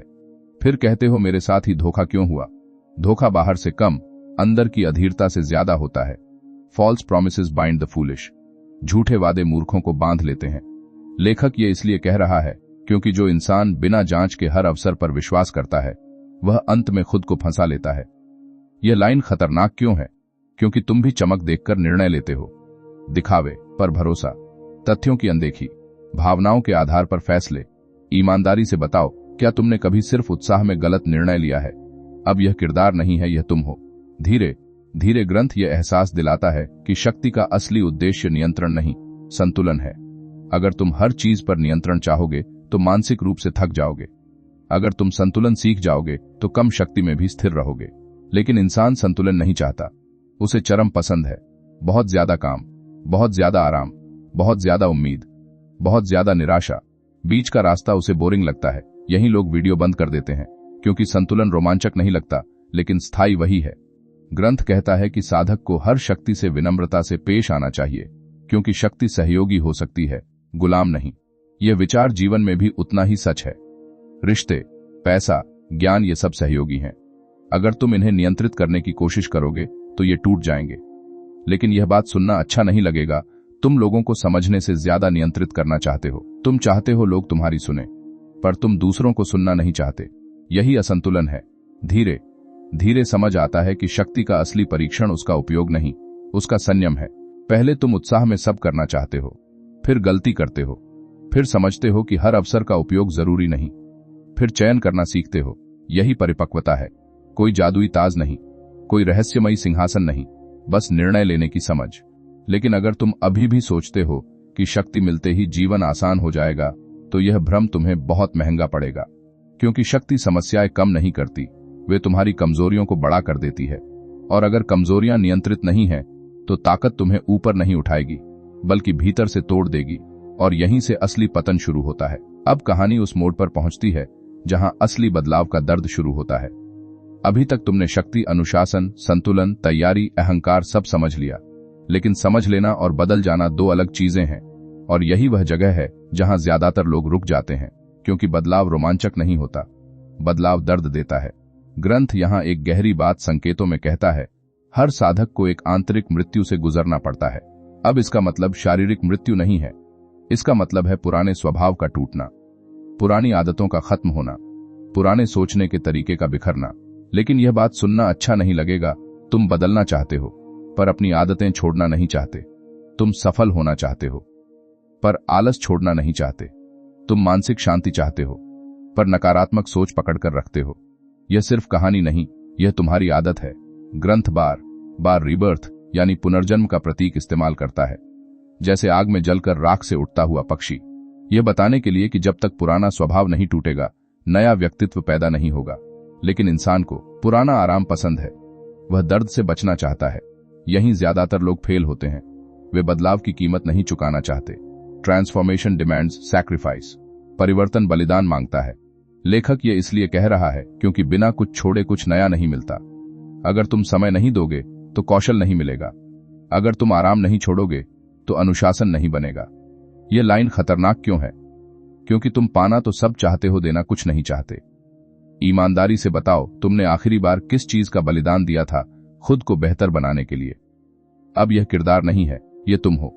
ग्रंथ संकेत देता है कि साधक को अपने डर, इच्छाओं और कमजोरियों का सामना करना पड़ता है। यह प्रक्रिया आसान नहीं होती, क्योंकि जब इंसान खुद के अंदर झांकता है तो उसे अपनी सच्चाई दिखती है, और सच्चाई हमेशा खूबसूरत नहीं होती। तुम्हें अपनी जलन दिखती है, अपनी ईर्ष्या दिखती है, अपना डर दिखता है, अपना दिखावा दिखता है, और इंसान अपनी ही सच्चाई से भागना चाहता है। यही लोग वीडियो बंद कर देते हैं, क्योंकि खुद को पहचानना सबसे कठिन काम है। ग्रंथ यह समझाता है कि जब साधक अपने अंधेरे पक्ष को स्वीकार करता है, तभी वह संतुलित बनता है। जो इंसान अपने गुस्से को पहचानता है, वही उसे नियंत्रित कर सकता है। जो अपनी कमजोरी स्वीकार करता है, वही मजबूत बन सकता है। लेकिन तुम क्या करते हो? गलती होने पर बहाना, कमजोरी पर दिखावा, डर पर हंसी। यह आत्म सुरक्षा नहीं, यह आत्म धोखा है। नो द शैडो और बी रूल्ड बाय इट। अपने अंधेरे को पहचानो, वरना वही तुम्हें नियंत्रित करेगा। लेखक यह इसलिए कह रहा है क्योंकि दबाई गई भावनाएं कभी खत्म नहीं होती, वे समय के साथ और शक्तिशाली बन जाती हैं। यह लाइन खतरनाक क्यों है? क्योंकि तुम अपने डर को दबाते हो, अपनी असुरक्षा छुपाते हो, अपनी असफलताओं को अनदेखा करते हो, और धीरे धीरे वही चीजें तुम्हारे फैसले नियंत्रित करने लगती हैं। अब यह किरदार नहीं है, यह तुम हो। धीरे धीरे यह हिस्सा दिखाता है कि असली शक्ति बाहर की नहीं, भीतर की सफाई से आती है। पहले तुम कोशिश करते हो खुद को बदलने की, असफल होते हो, फिर पुरानी आदतें वापस आती हैं, फिर दोबारा कोशिश करते हो, फिर थोड़ा सुधार होता है, फिर छोटी जीत मिलती है। यही प्रगति है, कोई जादुई बदलाव नहीं, कोई अचानक चमत्कार नहीं, बस धीरे धीरे पुरानी परतें टूटती हैं। लेकिन अगर तुम इस दर्द से भागते रहोगे तो तुम कभी नए नहीं बनोगे। ग्रंथ चेतावनी देता है कि जो साधक आंतरिक परिवर्तन से डरता है, वह बाहरी शक्तियों के योग्य नहीं है, क्योंकि शक्ति उसी को दी जाती है जो खुद पर विजय पा सके। लेकिन यह बात सुनना अच्छा नहीं लगेगा। तुम दूसरों पर जीत चाहते हो, खुद पर नहीं। तुम बहस जीतना चाहते हो, तुम प्रतियोगिता जीतना चाहते हो, तुम दुनिया को प्रभावित करना चाहते हो, लेकिन खुद की आदतों से हार जाते हो। ईमानदारी से बताओ, सबसे कठिन लड़ाई कौन सी है, बाहर की या अंदर की? धीरे धीरे यह एहसास होता है कि यह पूरा ग्रंथ एक मानसिक तपस्या है। यह इंसान को तोड़ता है ताकि उसे नया बना सके, जैसे लोहे को आग में तपाकर मजबूत बनाया जाता है। दर्द के बिना मजबूती नहीं आती, लेकिन इंसान दर्द से भागता है, और यहीं उसकी यात्रा रुक जाती है। अगर तुमने अपने अंदर की टूटन को स्वीकार नहीं किया तो तुम कभी नए रूप में नहीं ढल पाओगे, क्योंकि पुनर्जन्म की प्रक्रिया सुखद नहीं होती। वह अस्थिर करती है, हिलाती है, तोड़ती है। और अगर तुम टूटने से डरते हो तो समझ लो तुम अभी भी पुराने खोल में कैद हो। लेकिन आगे जो आने वाला है वह तुम्हें यह एहसास करवाएगा कि सबसे बड़ा धोखा कोई आत्मा नहीं, बल्कि तुम्हारा खुद का भ्रम है। कहानी एक ऐसे मोड़ पर आ चुकी है जहां बाहरी रहस्य लगभग खत्म होने लगते हैं और अंदर का रहस्य खुलने लगता है। अभी तक तुम शक्तियों को समझ रहे थे, अनुष्ठानों को समझ रहे थे, प्रतीकों को समझ रहे थे, लेकिन अब ग्रंथ तुम्हें एक ऐसी सच्चाई दिखाता है जिसे सुनकर ज्यादातर लोग असहज हो जाते हैं। वह सच्चाई यह है, सबसे बड़ा भ्रम शक्ति का नहीं, खुद के बारे में तुम्हारा विश्वास है। तुम खुद को जितना जानते हो, असल में उतना जानते ही नहीं। ग्रंथ संकेतों में बार बार इल्यूजन यानी मायाजाल की बात करता है। साधक को चेतावनी दी जाती है कि कई बार जो अनुभव होता है वह वास्तविक नहीं होता, बल्कि मन की रचना होती है। अब इसे गहराई से समझो। इंसान का मन कल्पनाओं का उस्ताद है। डर हो तो अंधेरे में परछाई भी राक्षस लगती है। लालच हो तो छोटा अवसर भी खजाना लगता है। लेकिन यह बात सुनना अच्छा नहीं लगेगा, तुम्हारे ज्यादातर डर और उम्मीदें वास्तविकता से नहीं, कल्पना से बनते हैं। यह सिर्फ कहानी नहीं, यह तुम्हारी आदत है। Perception deceives the untrained mind. बिना प्रशिक्षित मन की धारणा धोखा देती है। लेखक यह इसलिए कह रहा है क्योंकि अगर मन अनुशासित नहीं है तो वह वास्तविकता को तोड़ मरोड़ देता है। जो इंसान मानसिक रूप से अस्थिर है उसे हर जगह खतरा दिखेगा, जो लालची है उसे हर जगह मौका दिखेगा। यह लाइन खतरनाक क्यों है? क्योंकि तुम अपने विचारों को सच मान लेते हो बिना जांच के। कोई तुम्हें नजरअंदाज करे, तुम सोचते हो वह तुमसे नफरत करता है। एक बार असफल हो जाओ, तुम सोचते हो तुम लायक नहीं। कोई और सफल हो जाए, तुम सोचते हो किस्मत खराब है। ईमानदारी से बताओ, क्या हर बार तुम्हारी सोच सही होती है? अब यह किरदार नहीं है, यह तुम हो। ग्रंथ में विजन्स और मैनिफेस्टेशंस का वर्णन आता है, लेकिन लेखक बार बार चेतावनी देता है कि साधक को हर दृश्य पर भरोसा नहीं करना चाहिए, क्योंकि मन वही दिखाता है जो वह देखना चाहता है। अगर साधक डरपोक है तो उसे भयावह दृश्य दिखेंगे, अगर लालची है तो उसे आकर्षक भ्रम दिखाई देंगे। यह जीवन में भी उतना ही सच है। तुम वही देखते हो जो तुम्हारा मन देखने के लिए तैयार है। अगर मन नकारात्मक है तो अवसर भी समस्या लगते हैं, अगर मन स्थिर है तो समस्या भी अवसर बन जाती है। लेकिन यह बात सुनना अच्छा नहीं लगेगा, समस्या बाहर कम, नजरिए में ज्यादा होती है। ग्रंथ कहता है कि साधक को हर अनुभव को शांत मन से परखना चाहिए, बिना घबराहट, बिना उत्तेजना, क्योंकि भावनाएं निर्णय को धुंधला कर देती हैं। लेकिन तुम क्या करते हो? गुस्से में बोल देते हो, उत्साह में वादे कर देते हो, डर में पीछे हट जाते हो, फिर पछताते हो। यहीं ज्यादातर लोग फेल होते हैं। Emotional storms cloud rational command. भावनाओं का तूफान तर्क की कमान छीन लेता है। लेखक यह इसलिए कह रहा है क्योंकि जब मन भावनाओं में डूबता है तो नियंत्रण खत्म हो जाता है। यह लाइन खतरनाक क्यों है? क्योंकि तुम सोचते हो तुम तर्कसंगत हो, जबकि तुम्हारे ज्यादातर फैसले भावनाओं से चलते हैं। अब यह किरदार नहीं है, यह तुम हो। धीरे धीरे ग्रंथ एक गहरी बात समझाता है। साधक का सबसे बड़ा दुश्मन कोई बाहरी शक्ति नहीं, बल्कि उसका अहंकारी मन है। जैसे ही साधक को लगता है कि उसने सब समझ लिया, वहीं से उसकी गिरावट शुरू होती है, क्योंकि अहंकार सीखने की प्रक्रिया रोक देता है। लेकिन इंसान को मुझे सब आता है कहना बहुत पसंद है। ज्ञान विनम्र बनाता है, अधूरा ज्ञान अहंकारी। ईमानदारी से बताओ, क्या थोड़ी जानकारी मिलते ही तुम्हें लगता है कि तुम दूसरों से बेहतर हो? ग्रंथ यह भी बताता है कि साधक को हर सफलता के बाद आत्म निरीक्षण करना चाहिए, क्योंकि सफलता सबसे मीठा जहर है। वह धीरे धीरे इंसान को लापरवाह बना देती है। जो सावधान था वह ढीला पड़ने लगता है। यह बात सुनना अच्छा नहीं लगेगा, तुम्हारी पिछली सफलताएं ही तुम्हारी अगली असफलता की वजह बन सकती हैं, क्योंकि वे तुम्हें आत्मसंतुष्ट बना देती हैं। धीरे धीरे ये एहसास होता है कि यह पूरा ग्रंथ एक मानसिक दर्पण है। जितना गहराई से देखोगे उतनी सच्चाई दिखेगी। लेकिन ज्यादातर लोग दर्पण से बचते हैं, क्योंकि सच्चाई हमेशा सुंदर नहीं होती। तुम खुद को मजबूत समझते हो, पर छोटी आलोचना सहन नहीं कर पाते। तुम खुद को अनुशासित समझते हो, पर रोज की छोटी आदतें नियंत्रण में नहीं। तुम खुद को ईमानदार समझते हो, पर खुद से झूठ बोलते रहते हो।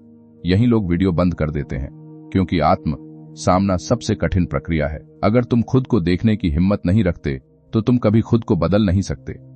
ग्रंथ साफ संकेत देता है, भ्रम से बाहर निकलना ही असली मुक्ति है। और भ्रम सिर्फ रहस्यमयी शक्तियों का नहीं, बल्कि तुम्हारे अपने दिमाग का है। लेकिन अगर तुम अपने ही विचारों पर सवाल उठाने को तैयार नहीं, तो तुम हमेशा मानसिक मायाजाल में फंसे रहोगे, क्योंकि सबसे मजबूत जेल लोहे की नहीं, भ्रम की होती है। और अगर यह जेल नहीं टूटी, तो आगे जो सच्चाई आने वाली है वह तुम्हें अंदर तक हिला देगी। अब जो चरण आता है ना, वह पूरी यात्रा का सबसे गंभीर और सबसे भारी मोड़ है। अभी तक बात थी तैयारी की, नियंत्रण की, भ्रम की, अहंकार की, आत्म परिवर्तन की। लेकिन अब ग्रंथ इंसान को एक ऐसे सवाल के सामने खड़ा करता है जिससे भागना आसान है, पर बचना नामुमकिन। सवाल है, क्या तुम सच में उस रास्ते पर चलने के लिए प्रतिबद्ध हो? क्योंकि ज्ञान खेल नहीं है, शक्ति मनोरंजन नहीं है, और मानसिक विकास आधे मन से नहीं होता। ग्रंथ में पैक्ट्स यानी संकल्प और प्रतिज्ञाओं का जिक्र आता है। अब इसे सही रूप से देखो तो लगेगा जैसे साधक किसी अदृश्य शक्ति से समझौता कर रहा है। लेकिन गहराई से समझो, यह समझौता किसी बाहरी सत्ता से नहीं, बल्कि खुद से है। यह एक मानसिक अनुबंध है कि अब तुम अपने पुराने, कमजोर, लापरवाह रूप में वापस नहीं जाओगे। लेकिन यह बात सुनना अच्छा नहीं लगेगा, तुम संकल्प तो लेते हो, निभाते नहीं। नया साल आते ही लक्ष्य बना लेते हो, जोश में वादे कर लेते हो, 2 दिन बाद सब भूल जाते हो। यह सिर्फ कहानी नहीं, यह तुम्हारी आदत है। An oath binds the soul stronger than chains bind the body। शपथ आत्मा को उन जंजीरों से भी ज्यादा मजबूती से बांधती है जितनी लोहे की जंजीरें शरीर को। लेखक ये इसलिए कह रहा है क्योंकि जब इंसान खुद से वादा करता है तो वह अपने चरित्र की नींव रखता है, और जो इंसान अपने वादे तोड़ता है वह धीरे धीरे खुद की नजरों में गिरने लगता है। यह लाइन खतरनाक क्यों है? क्योंकि तुम दूसरों से किए वादों को गंभीरता से लेते हो, पर खुद से किए वादों को हल्के में। ईमानदारी से बताओ, तुमने खुद से कितने वादे तोड़े हैं? अब यह किरदार नहीं है, यह तुम हो। ग्रंथ बताता है कि साधक को हर प्रक्रिया से पहले अपने इरादों को दोहराना चाहिए, साफ, स्पष्ट और दृढ़ शब्दों में। यह किसी जादुई मंत्र से कम नहीं है, क्योंकि शब्द सिर्फ ध्वनि नहीं होते, वे मानसिक निर्देश होते हैं। जब इंसान बार बार अपने लक्ष्य को बोलता है तो उसका दिमाग उसी दिशा में काम करना शुरू करता है। लेकिन तुम क्या करते हो? लक्ष्य सोचते हो, कहते नहीं, लिखते नहीं, दोहराते नहीं, फिर कहते हो मोटिवेशन नहीं मिलता। यहीं ज्यादातर लोग फेल होते हैं। ग्रंथ चेतावनी देता है कि अगर साधक का संकल्प कमजोर है तो पूरी प्रक्रिया बिखर सकती है, क्योंकि बिना प्रतिबद्धता के ऊर्जा बिखर जाती है। यह जीवन में भी उतना ही सच है। अधूरे मन से किया गया काम कभी असाधारण परिणाम नहीं देता। लेकिन यह बात सुनना अच्छा नहीं लगेगा, तुम कोशिश तो करते हो, पर पूरी ताकत से नहीं। तुम्हारे पास बहाने ज्यादा हैं, प्रतिबद्धता कम। Half hearted effort summons half formed results. आधे मन की मेहनत आधे अधूरे परिणाम बुलाती है। लेखक ये इसलिए कह रहा है क्योंकि ब्रह्मांड हो या जीवन, दोनों स्पष्ट संकेतों पर काम करते हैं। अनिश्चित इंसान को स्पष्ट परिणाम नहीं मिलते। यह लाइन खतरनाक क्यों है? क्योंकि तुम चाहते हो पूरा परिणाम, पर देते हो आधी मेहनत। अब यह किरदार नहीं है, यह तुम हो। धीरे धीरे ग्रंथ यह एहसास दिलाता है कि असली शक्ति ज्ञान या अनुष्ठान से नहीं, बल्कि निरंतरता से आती है। जो इंसान रोज थोड़ा थोड़ा आगे बढ़ता है वही अंत में सबसे आगे निकलता है। लेकिन इंसान को निरंतरता उबाऊ लगती है। उसे जोश पसंद है, उसे शुरुआत पसंद है, उसे स्थिर मेहनत पसंद नहीं, और यहीं उसकी हार तय हो जाती है। ग्रंथ यह भी बताता है कि साधक को अपने संकल्प को पवित्र मानना चाहिए। जैसे किसी पवित्र स्थान की मर्यादा होती है, वैसे ही अपने लक्ष्य की मर्यादा होनी चाहिए। उसे मजाक नहीं बनाना चाहिए, उसे टालना नहीं चाहिए। लेकिन तुम क्या करते हो? अपने ही लक्ष्य का मजाक उड़ाते हो, खुद को ही गंभीरता से नहीं लेते। फिर कहते हो कोई मुझे गंभीरता से नहीं लेता। दुनिया तुम्हें उतनी ही गंभीरता से लेती है जितनी तुम खुद को। ईमानदारी से बताओ, क्या तुम खुद को गंभीरता से लेते हो? धीरे धीरे समझ आता है कि यह पूरा चरण एक मानसिक अनुबंध है। अब तक की सारी सीख यहां आकर एक सवाल बन जाती है, क्या तुम बदलने के लिए तैयार हो या सिर्फ सुनने आए थे? क्योंकि सुनना आसान है, समझना कठिन है, और निभाना सबसे कठिन। यही लोग वीडियो बंद कर देते हैं क्योंकि प्रतिबद्धता डराती है। अगर तुमने खुद से सच्चा वादा नहीं किया तो यह सारी यात्रा सिर्फ मनोरंजन बनकर रह जाएगी। ज्ञान आएगा, प्रेरणा आएगी, फिर सब धुंधला पड़ जाएगा, क्योंकि बिना संकल्प के हर शुरुआत अधूरी रहती है, और अधूरी यात्रा इंसान को और ज्यादा बेचैन करती है। लेकिन असली परीक्षा अभी बाकी है, क्योंकि वादा करना आसान है, उसे निभाने की कीमत अभी चुकानी बाकी है। अब कहानी उस मुकाम पर आ गई है जहां सब कुछ एक सवाल में सिमट जाता है, तुम जो बन रहे हो, क्या तुम उसकी जिम्मेदारी लेने को तैयार हो? अभी तक तुमने ज्ञान सुना, भ्रम तोड़े, अपने डर देखे, अपने अहंकार को पहचाना, संकल्प की बात की, लेकिन अब ग्रंथ तुम्हें एक ऐसी जगह खड़ा करता है जहां बहाने नहीं चलते। यहां से शुरू होती है जिम्मेदारी। ग्रंथ बार बार संकेत देता है कि साधक को हर क्रिया के परिणाम को स्वीकार करने के लिए तैयार रहना चाहिए। कोई भी शक्ति, कोई भी ज्ञान, कोई भी निर्णय बिना परिणाम के नहीं आता। यह विचार साधारण लगता है, लेकिन इसकी गहराई डराने वाली है, क्योंकि इंसान निर्णय तो लेना चाहता है, परिणाम की जिम्मेदारी नहीं। लेकिन यह बात सुनना अच्छा नहीं लगेगा, तुम फैसले तो खुद लेते हो, पर गलत होने पर दोष दूसरों को देते हो। गलत निवेश हुआ, बाजार खराब था, रिश्ता टूटा, सामने वाला गलत था, मौका छूट गया, किस्मत खराब थी। यह सिर्फ कहानी नहीं, यह तुम्हारी आदत है। Every action summons its shadow. हर कर्म अपनी छाया को साथ बुलाता है। लेखक यह इसलिए कह रहा है क्योंकि हर निर्णय का परिणाम होता है, चाहे हम उसे देखना चाहें या नहीं। अच्छा करोगे तो अच्छा लौटेगा, लापरवाही करोगे तो उसका असर भी लौटेगा। यह लाइन खतरनाक क्यों है? क्योंकि इसका मतलब है तुम अपने जीवन के परिणामों के लिए खुद जिम्मेदार हो। अब यह किरदार नहीं है, यह तुम हो।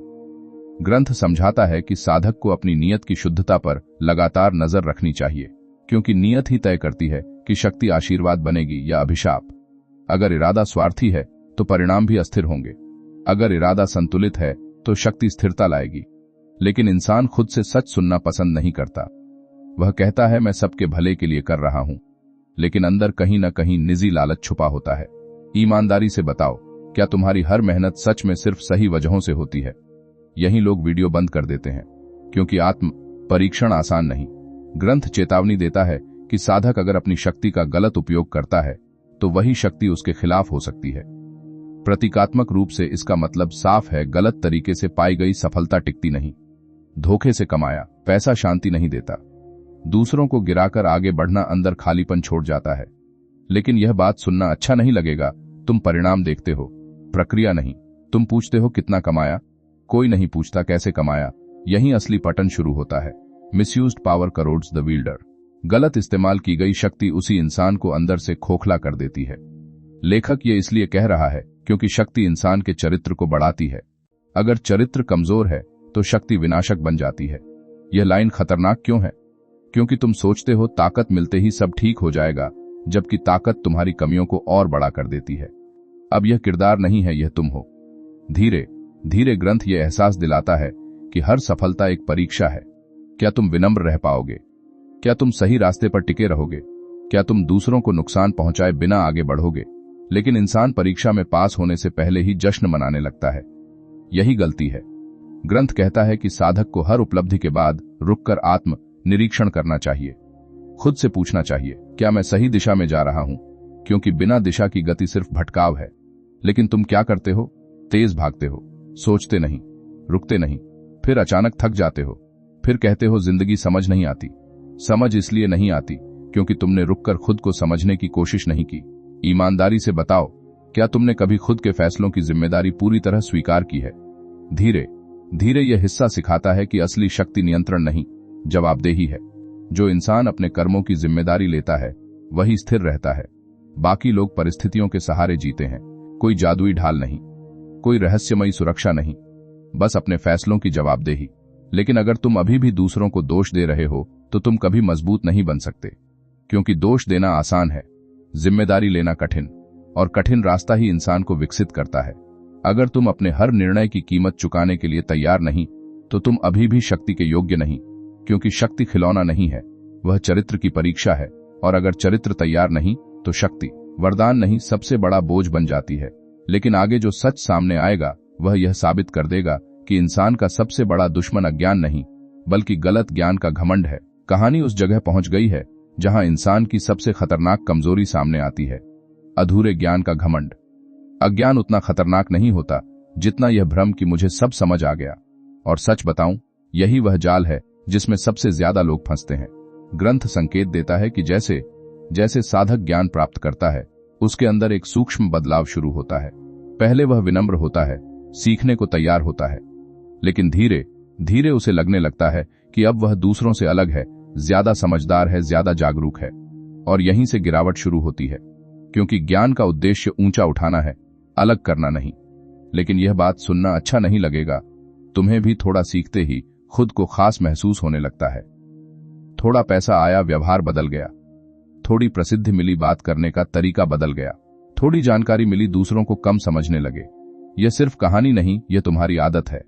Pride veils the eyes of wisdom. घमंड बुद्धि की आंखों पर पर्दा डाल देता है। लेखक यह इसलिए कह रहा है क्योंकि जैसे ही इंसान खुद को सर्वज्ञ समझने लगता है वह सीखना बंद कर देता है, और जो सीखना बंद करता है वह बढ़ना भी बंद कर देता है। यह लाइन खतरनाक क्यों है? क्योंकि तुम्हें पता भी नहीं चलता कि तुम रुक गए हो। तुम सोचते हो तुम आगे बढ़ रहे हो, जबकि तुम उसी जगह खड़े हो। अब यह किरदार नहीं है, यह तुम हो। ग्रंथ बताता है कि कुछ साधक अपनी छोटी छोटी उपलब्धियों को अंतिम सत्य मान लेते हैं। वे गहराई में जाना बंद कर देते हैं। उन्हें लगता है कि जो उन्होंने समझ लिया वही पूर्ण ज्ञान है। लेकिन सच्चा ज्ञान हमेशा यह एहसास दिलाता है कि अभी बहुत कुछ बाकी है। जो सच में जानता है वह विनम्र होता है, जो थोड़ा जानता है वह अहंकारी होता है। ईमानदारी से बताओ, तुम किस श्रेणी में आते हो? यही लोग वीडियो बंद कर देते हैं, क्योंकि आत्म घमंड को पहचानना आसान नहीं। ग्रंथ चेतावनी देता है कि अधूरा ज्ञान सबसे खतरनाक होता है, क्योंकि वह इंसान को भ्रम देता है कि वह सही है, जबकि उसकी समझ सीमित होती है। और सीमित समझ के साथ लिए गए फैसले बड़े नुकसान दे सकते हैं। लेकिन यह बात सुनना अच्छा नहीं लगेगा। तुमने भी कई बार पूरी जानकारी के बिना फैसले लिए हैं, अधूरी बात सुनी, जल्दी निष्कर्ष निकाला, फिर पछताया, फिर भी आदत नहीं बदली। Half knowledge breeds complete folly. आधा ज्ञान पूरी मूर्खता को जन्म देता है। लेखक ये इसलिए कह रहा है क्योंकि अधूरी समझ इंसान को गलत दिशा में आत्मविश्वास देती है। यह लाइन खतरनाक क्यों है? क्योंकि तुम्हें लगता है तुम सही हो, जबकि तुम्हारे पास पूरी तस्वीर ही नहीं। अब यह किरदार नहीं है, यह तुम हो। धीरे धीरे ग्रंथ यह एहसास दिलाता है कि असली बुद्धिमानी सीखते रहने में है। जो इंसान हर दिन खुद को सुधारने के लिए तैयार है वही आगे बढ़ता है। लेकिन इंसान को अपनी गलती स्वीकार करना पसंद नहीं। वह बहस करेगा, सफाई देगा, दोष टालेगा, लेकिन मैं गलत था कहना उसे मुश्किल लगता है। यहीं ज्यादातर लोग फेल होते हैं, क्योंकि सुधार की शुरुआत गलती स्वीकार करने से होती है। ग्रंथ कहता है कि साधक को हमेशा अपने ज्ञान पर सवाल उठाना चाहिए। खुद से पूछना चाहिए, क्या मैं जो मान रहा हूं वह पूरी सच्चाई है? क्योंकि सवाल पूछना ही बुद्धि को जीवित रखता है। लेकिन यह बात सुनना अच्छा नहीं लगेगा। तुम सवालों से भागते हो। तुम्हें आसान जवाब चाहिए, तुम्हें निश्चितता चाहिए, तुम्हें भ्रम में आराम मिलता है। ईमानदारी से बताओ, क्या तुम सच जानना चाहते हो या सिर्फ वही जो तुम्हें अच्छा लगे? धीरे धीरे समझ आता है कि यह पूरा चरण एक चेतावनी है। ज्ञान तुम्हें ऊंचा उठा सकता है, लेकिन अगर तुम सावधान नहीं रहे तो वही ज्ञान तुम्हें गिरा भी सकता है। जैसे ऊंचाई पर खड़ा इंसान अगर संतुलन खो दे तो चोट गहरी होती है। जितनी ऊंचाई उतना बड़ा खतरा।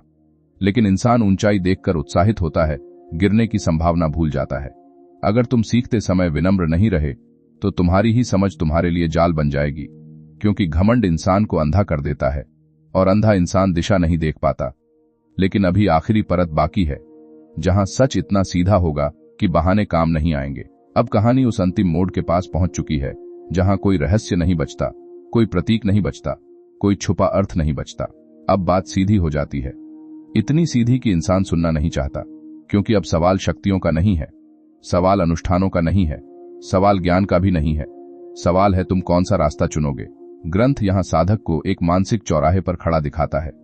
एक रास्ता आसान है, शक्ति का दिखावा, ज्ञान का अहंकार, दूसरों पर प्रभाव, नियंत्रण का नशा। दूसरा रास्ता कठिन है, विनम्रता, संतुलन, आत्म नियंत्रण और निरंतर सुधार।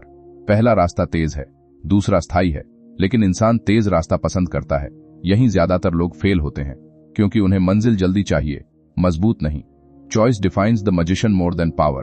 शक्ति नहीं, चुनाव इंसान की पहचान तय करता है। लेखक ये इसलिए कह रहा है क्योंकि इंसान के पास हमेशा विकल्प होते हैं, हर स्थिति में, हर निर्णय में, और वही विकल्प उसके चरित्र को आकार देते हैं। यह लाइन खतरनाक क्यों है? क्योंकि तुम अपनी परिस्थितियों को दोष देते हो, जबकि तुम्हारे चुनाव तुम्हें वहां तक लाते हैं। अब यह किरदार नहीं है, यह तुम हो। ग्रंथ समझाता है कि शक्ति मिल जाने के बाद सबसे बड़ी परीक्षा शुरू होती है। क्या तुम उसका उपयोग संतुलन से करोगे या दूसरों को प्रभावित करने के लिए? क्या तुम ज्ञान का उपयोग सुधार के लिए करोगे या श्रेष्ठ दिखने के लिए? लेकिन यह बात सुनना अच्छा नहीं लगेगा। तुम्हें प्रभाव ज्यादा पसंद है, सुधार कम। तुम चाहते हो लोग तुम्हारी तारीफ करें, तुम चाहते हो लोग तुम्हें शक्तिशाली समझें, तुम चाहते हो तुम्हारी छवि मजबूत दिखे, लेकिन अंदर से सुधारने का काम टाल देते हो। यह सिर्फ कहानी नहीं, यह तुम्हारी आदत है। ग्रंथ चेतावनी देता है कि गलत रास्ता शुरू में आकर्षक लगता है, वह आसान लगता है, वह तेज परिणाम देता है, लेकिन धीरे धीरे वही रास्ता इंसान को अंदर से खाली कर देता है। क्योंकि दिखावे से संतुष्टि नहीं मिलती। जैसे मिठास का स्वाद जल्दी अच्छा लगता है, लेकिन ज्यादा हो जाए तो शरीर बीमार कर देता है, वैसे ही झूठी शक्ति आत्मा को थका देती है। ईमानदारी से बताओ, तुम असली मजबूती चाहते हो या सिर्फ दिखावा? False light blinds faster than darkness. झूठी रोशनी अंधेरे से ज्यादा तेजी से अंधा कर देती है। लेखक यह इसलिए कह रहा है क्योंकि इंसान जब झूठी सफलता में खो जाता है तो उसे अपनी गिरावट दिखाई नहीं देती। यह लाइन खतरनाक क्यों है? क्योंकि तुम्हें भी कभी कभी झूठी प्रशंसा असली सुधार से ज्यादा अच्छी लगती है। अब यह किरदार नहीं है, यह तुम हो। धीरे धीरे ग्रंथ यह एहसास दिलाता है कि असली साधक वही है जो सही रास्ता चुनता है, भले ही वह कठिन हो, जो अपनी सीमाएं स्वीकार करता है, जो सीखते रहने को तैयार रहता है, जो शक्ति का उपयोग दूसरों को दबाने के लिए नहीं, खुद को बेहतर बनाने के लिए करता है। लेकिन कठिन रास्ता अकेला होता है और इंसान अकेले चलने से डरता है। उसे भीड़ चाहिए, उसे समर्थन चाहिए, उसे तुरंत परिणाम चाहिए। यही लोग वीडियो बंद कर देते हैं, क्योंकि सही रास्ता हमेशा लोकप्रिय नहीं होता। ग्रंथ कहता है कि साधक को हर दिन खुद से एक सवाल पूछना चाहिए, क्या मैं सही कारणों से आगे बढ़ रहा हूं? अगर जवाब साफ नहीं है तो रुककर सोचो, क्योंकि गलत दिशा में तेजी से बढ़ना रुकने से ज्यादा खतरनाक है। लेकिन तुम क्या करते हो? रुकना पसंद नहीं, सोचना पसंद नहीं, बस भागते रहते हो। फिर कहते हो कहां जा रहे हैं पता नहीं। ईमानदारी से बताओ, क्या तुम्हें सच में पता है तुम किस दिशा में जा रहे हो? धीरे धीरे ये एहसास होता है कि यह पूरा ग्रंथ इंसान को बाहरी शक्तियों से ज्यादा उसके चुनावों के लिए तैयार करता है, क्योंकि जीवन में हर दिन छोटे छोटे चुनाव ही बड़े परिणाम बनाते हैं। कोई बड़ा अनुष्ठान नहीं, कोई रहस्यमयी दरवाजा नहीं, बस रोज का चुनाव, सही या गलत, आसान या कठिन, दिखावा या सच्चाई, और यही चुनाव तुम्हारा भविष्य बनाते हैं। अगर तुमने आसान रास्ता चुना तो तुम थोड़ी देर के लिए चमकोगे, लेकिन अंदर से कमजोर रहोगे। अगर तुमने कठिन रास्ता चुना तो शुरुआत में संघर्ष होगा, लेकिन धीरे धीरे स्थिर शक्ति बनेगी, और यहीं असली फर्क पैदा होता है। लेकिन आखिरी सच अभी बाकी है, क्योंकि रास्ता चुन लेना ही काफी नहीं, उस पर टिके रहना असली परीक्षा है। अब हम उस आखिरी दहलीज पर खड़े हैं जहां पूरी यात्रा अपना असली मतलब खोलती है। यहां पहुंचकर यह साफ हो जाता है कि यह पूरी किताब कभी आत्माओं को बुलाने की कहानी थी ही नहीं, ये इंसान को खुद तक पहुंचाने की प्रक्रिया थी। शुरुआत में जो रहस्य बाहर दिखते थे वे धीरे धीरे अंदर की सच्चाइयों में बदलते गए। अब कोई जादुई घेरा नहीं, कोई मंत्र नहीं, कोई रहस्यमयी सत्ता नहीं, अब सिर्फ तुम हो और तुम्हारा मन। ग्रंथ की अंतिम परत यही कहती है, जो साधक खुद पर नियंत्रण पा लेता है उसे बाहरी नियंत्रण की जरूरत ही नहीं रहती, क्योंकि सबसे बड़ी शक्ति दूसरों को झुकाने में नहीं, खुद को संभालने में है। लेकिन यह बात सुनना अच्छा नहीं लगेगा, तुमने अब तक ज्यादातर कोशिशें बाहर की दुनिया बदलने में लगाई हैं, खुद को बदलने में नहीं। तुम चाहते हो लोग तुम्हें समझें, तुम चाहते हो हालात तुम्हारे अनुसार चलें, तुम चाहते हो किस्मत तुम्हारा साथ दे, लेकिन तुमने खुद से कभी नहीं पूछा, क्या मैं खुद को नियंत्रित कर पा रहा हूं? यहीं ज्यादातर लोग फेल होते हैं। Mastery over self surpasses command over spirits. खुद पर महारत किसी भी बाहरी शक्ति पर नियंत्रण से बड़ी है। लेखक यह इसलिए कह रहा है क्योंकि बाहरी उपलब्धियां अस्थायी हैं, लेकिन आत्म नियंत्रण स्थायी है। जो इंसान खुद को समझ लेता है उसका निर्णय स्पष्ट होता है, उसका मन स्थिर होता है और उसका जीवन संतुलित हो जाता है। यह लाइन खतरनाक क्यों है? क्योंकि तुम बाहरी जीतों को असली सफलता समझते हो, जबकि असली जीत अंदर की होती है। अब यह किरदार नहीं है, यह तुम हो। पूरे ग्रंथ में बार बार सुरक्षा घेरा बनाने की बात की गई थी। अब समझ आता है कि वह घेरा जमीन पर नहीं, दिमाग में बनता है। जब तुम तय करते हो कि नकारात्मक विचार अंदर नहीं आने दोगे, वही सुरक्षा घेरा है। जब तुम तय करते हो कि डर तुम्हें नियंत्रित नहीं करेगा, वही सुरक्षा घेरा है। और जब तुम यह घेरा बना लेते हो तो बाहरी परिस्थितियां तुम्हें हिला नहीं पाती। लेकिन तुम क्या करते हो? हर आलोचना से टूट जाते हो, हर असफलता से निराश हो जाते हो, हर डर से पीछे हट जाते हो। क्यों? क्योंकि अंदर कोई सुरक्षा घेरा बना ही नहीं। यह सिर्फ कहानी नहीं, यह तुम्हारी आदत है। ग्रंथ यह भी बताता है कि असली साधक वह है जिसे शक्ति दिखाने की जरूरत नहीं होती। उसकी शांति ही उसकी ताकत होती है, उसका संतुलन ही उसका प्रभाव होता है। वह चिल्लाता नहीं, लेकिन उसकी उपस्थिति महसूस होती है।